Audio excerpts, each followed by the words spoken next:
You have worn it so long, you have forgotten it is there. The version of you that shows up to work, to family dinners, to first dates, calm, competent, agreeable, that version feels like you. But there is a quieter question underneath. What if that presentation has slowly become a substitute for something more real? Carl Jung had a word for that mask. He called it the persona. And what he found was both reassuring and deeply uncomfortable. There is a particular exhaustion that has nothing to do with sleep. You have probably felt it, the tide that arrives after a day of being relentlessly presentable. You held the right opinions at the right moments. You kept the mood light when the mood wanted to be heavy. You were liked, and somehow that made you feel more alone. Jung described this, not as weakness, but as something almost biological.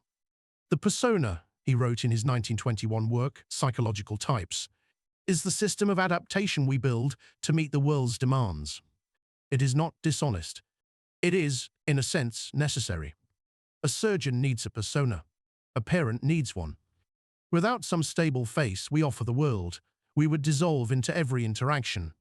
But necessity can become a cage. The problem begins when you stop noticing where the mask ends, and you begin. Most of us reach that point slowly, without a clear moment of crossing. One day you realize you have been performing a version of yourself for so long that the original feels unreachable. Not gone. Just very, very quiet. What Jung offered was not an accusation. He offered a map. And the first landmark on that map is simply recognizing that the face you show the world is a construction, however useful, however genuinely yours it once felt. Picture someone preparing for a job interview. They rehearse confident answers. They dress for a role they have not yet earned. They walk in performing composure they may not fully feel. This is the persona in its most visible form, a temporary costume built for a specific purpose. Jung's deeper insight was that most of us never fully take the costume off. Writing in Aeon in 1951, he described the persona as the compromise between who we are and who the world requires us to be. What surprises me most about that framing is how non-judgmental it is. Jung did not think the persona was the enemy. He thought identifying with it completely was the error, mistaking the mask for the soul. James Hollis, drawing on Jungian analysis in his 2005 work, Finding Meaning in the Second Half of Life, documented how people in midlife often arrive at a sudden hollowness precisely because they succeeded at being what others needed. The career was built, the family was assembled, and yet something felt unmet, like a room in the house that had never been opened. Hollis calls this the provisional life, a life arranged around external expectations rather than internal truth. The persona, worn long enough, makes the provisional life feel permanent. It stops feeling like a costume and starts feeling like skin. And that is the moment Jung most wanted us to notice. Here is where Jung's model becomes genuinely uncomfortable. Everything the persona excludes does not disappear. It moves. Jung called what accumulates in that exclusion zone the shadow, the parts of yourself your social face has no room for. The anger you learned was unacceptable.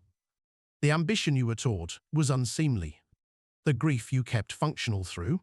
Daniel Kahneman's work in Thinking Fast and Slow from 2011 offers a different but complementary angle. Our minds are efficient above almost everything else. We do not re-evaluate the identity we have built unless something forces us to. The persona persists partly because the brain prefers consistency. Updating a self-image is cognitively expensive. So we keep the mask on not only from social pressure, but from the simple comfort of not having to revise. This is why Jung argued in Man and His Symbols, published posthumously in 1964, that the persona and the shadow are inseparable. What you suppress to maintain the mask does not dissolve.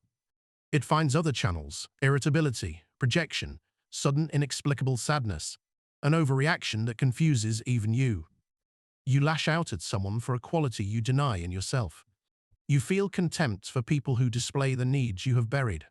The mask does not just hide you from others. It hides parts of you from yourself.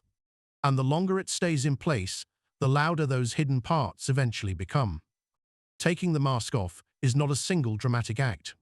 It is a slow, almost archaeological practice. Jung did not prescribe a cure, so much as a discipline he called individuation, the lifelong process of becoming more fully yourself by integrating what the persona has excluded. It is not about abandoning social roles. It is about holding them more lightly, knowing that the competent professional is something you do, not the whole of what you are. One practical place to begin is at the edges of your discomfort. Notice when you feel an outsized reaction to someone else's behavior. The colleague whose neediness irritates you out of proportion. The friend whose casual confidence stings in a way you cannot quite explain. These reactions are often signals, not about them, but about something in you that the persona has been keeping quiet for a long time. Viktor Frankl, writing in Man's Search for Meaning in 1946, described meaning not as something that arrives fully formed, but as something found in the confrontation with what is real. The mask delays that confrontation. Removing it, even incrementally, is how the more honest life begins. You do not have to dismantle the presentation you have built, but you might ask, with genuine curiosity rather than judgment, where it came from. Whose approval did it originally seek? What parts of you did it ask to wait? And what might those parts say if you finally gave them room to speak? If these are the questions you want to keep asking, this channel exists for exactly that. Every video here is an attempt to build a more honest map of your own mind.